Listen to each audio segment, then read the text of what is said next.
Alright, so today we're going to be tying a very small egg. This is a size 18 scud hook. A lot of times I see people throwing eggs that look more like this.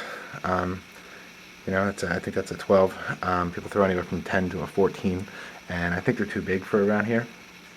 So I like to tie them at 18s and 20s, and they work extremely well. So the first thing I'm going to do is take my thread. I'm using a white 8/0 thread.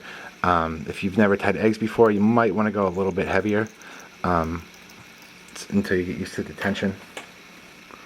But I'm just going to build up a small thread base. Doesn't have to be that much.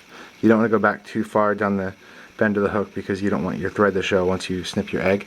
I'm going to come forward a little bit, and I'm going to stop it right in front of that hook point right there. And I'm going to be using McFly Foam. You can get this any fly shop, any online retailer is going to have it.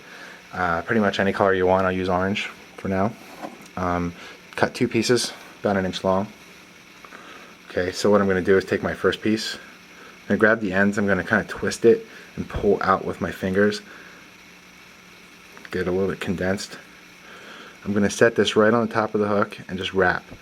I'm going to do 3 wraps, every wrap getting tighter. So the second's tight, third one's really tight, and the torque from my wrap actually kind of pushed it off to the side a little bit, which is what you want.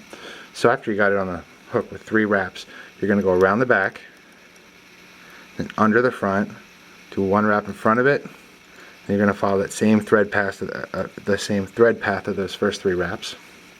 So that's what you have on your hook right now. I'm going to take my next piece, if I can find what I did with it, and do the exact same thing. So pull it out, twist it, and when you set this on here, you want to follow that same thread path as your first wraps. So just tighten it right on. Same thing, your second wrap's tight, your third wrap's a lot tighter. Now you're going to come around the back of the fly over the top, under the front, do 3 wraps up close, 4 if you want. And now we're going to whip finish, which is going to be tight because this camera's right here, but I'll do my best.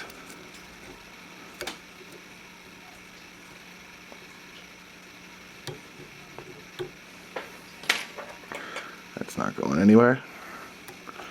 Cut your thread. So what you have is almost looks like a butterfly. You have your first piece that you tied in off this side, your second piece off this side. So hopefully you guys can see that. Now what you're going to do is you take your first piece you tied in, you're going to pull it together, pull it tight, just come right in as close to the hook as you want it. The closer you get to the hook, the smaller your egg's going to be, and snip. You're going to do the same thing on the other side. And I'd advise not using good scissors. I started using these anvils for eggs and it was a bad idea. They kind of got destroyed, but learned my lesson. Then what you do is you snip the sides off. You just kind of work it into a circle and you run it down, and what happens is it kind of meshes together at the bottom there. You can see, and it hides your thread wraps, and that's pretty much it. That's a nice small size 18 egg, and that'll catch you a lot of fish, especially in late fall in the winter.